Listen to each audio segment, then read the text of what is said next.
G'day everyone, welcome back to Pete's Investing, July 13, 2023. This is the S&P 500 update. On our weekly, we're in a bullish mode. On our daily, it just turned bullish today. But just be aware, we've got a couple of, or a few divergence showing a bearish outlook on all time frames, or pretty much the daily and the hourly at least. And I want to give you a bit of a lesson on divergence in terms of longer term time frames. You can see here on the weekly, the S&P on the price chart was doing quite nicely, with the exception of this during the lockdowns. We had a massive fall off on all the markets, but since then it's done quite nicely. Now you can see here, there we had a few warning signals. So back here we had a bearish divergence. It was bullish on the price, but bearish on the CCI. It would have told you to be careful about going long at that point there. And then longer term, over up to this point, that's a bearish, that in other words, that peak there is lower than that peak. And just to expand it, you can see there clearly it's a bearish divergence versus a bullish divergence on the price chart. And that would have been, you would have been wise to heed that and probably lighten your load on investments in the S&P at that time.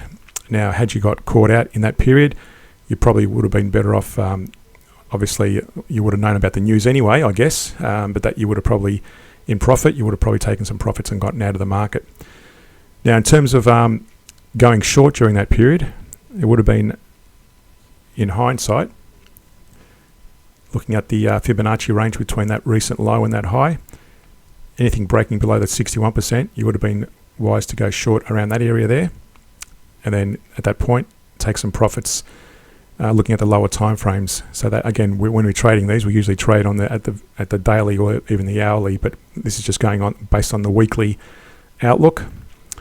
And in terms of entering the market again, what we do then is we look at the that high from that peak and do a Fibonacci. I'll just stretch it out to there so we can see the numbers. So from that peak to that low, when you see it starting recovering, you want to see it break that 61% level. So you probably would have started going long on the S&P during that period there. Now you'll notice as well that coincides with our oscillator here. The oscillator started turning up, and that's where you would have started going long during, according to the weekly time frame at least, and taking those long trades from the daily or the hourly. Also notice back here, our oscillator turned down just at the peak of that, before the downturn, before the lockdown started. So again, following the oscillator, you would have been wise to heed that and probably gotten out sometime between that bar and that big bearish candle there. Anyway, this is a bit of a lesson there for on the weekly time frame. But just going more recently as well, up until that peak, you would have taken note of that bearish divergence. You had a few weeks to take note of that.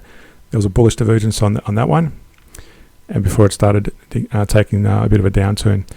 At the moment, the weekly is looking okay in terms of there's no divergence showing. Our oscillator is showing a bullish momentum, so we'll keep that in mind. However, on the daily, you'll notice there's a bearish outlook there, bullish on the price. It took a bit of a fall, but not really far enough to warrant a target in that area as yet. So you'll notice it's broken up through our resistance and following this ascending diagonal trend line. Now on the hourly, these divergences, by the way, are independent from each time frame, each timeline.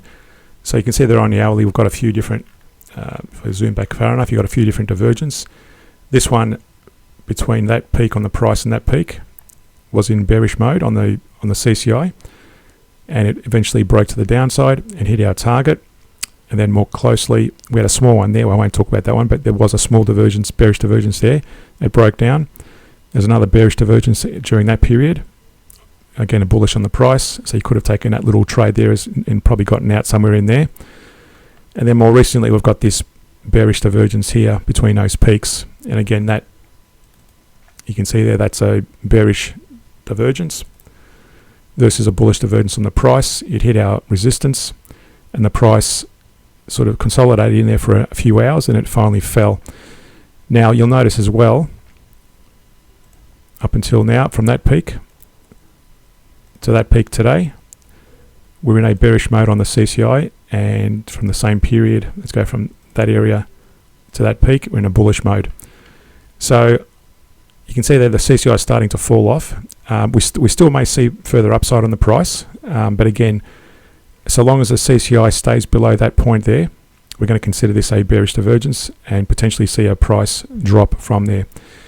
Now, in terms of setting a target, there's a few ways you can do this. One way is to set a channel, a price channel, between the lows and the highs of that divergence range, and see it break below this channel on that area there and go short there. And then you would set a target using the Fibonacci range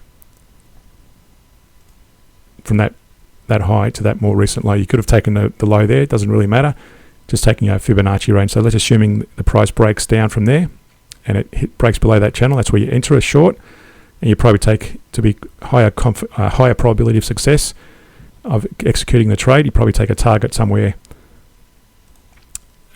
between that 38% and that 50% range. Of course, it could drop lower. These divergences don't mean necessarily the price is going to collapse. Like back here, for example, a price didn't collapse. It could just be a bit of a retracement before bouncing up again. But that's our initial target area for this divergence for that one there. Okay, just lesson for the day, divergence using the S&P. Hope that's been of help. And again, as I always say, these divergence strategies, number one, they're independent from each time frame.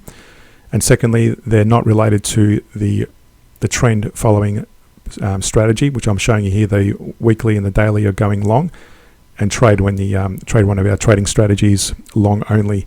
But at the moment, we use the other way of using the divergence is be cautious. In other words, I wouldn't be going long with too much confidence at the moment because of the divergence shown by the daily and the hourly especially, and we may see some retracement to the downside. Okay, that's today's lesson. Hopefully it's been of help. Feel free to subscribe and donate to the Patreon page, where we also look at the trading strategies in terms of the trend trading. We also scan for weekly stocks, currencies and commodities. Subscribe, like and share the channel. Thanks for watching, and see you in a future video.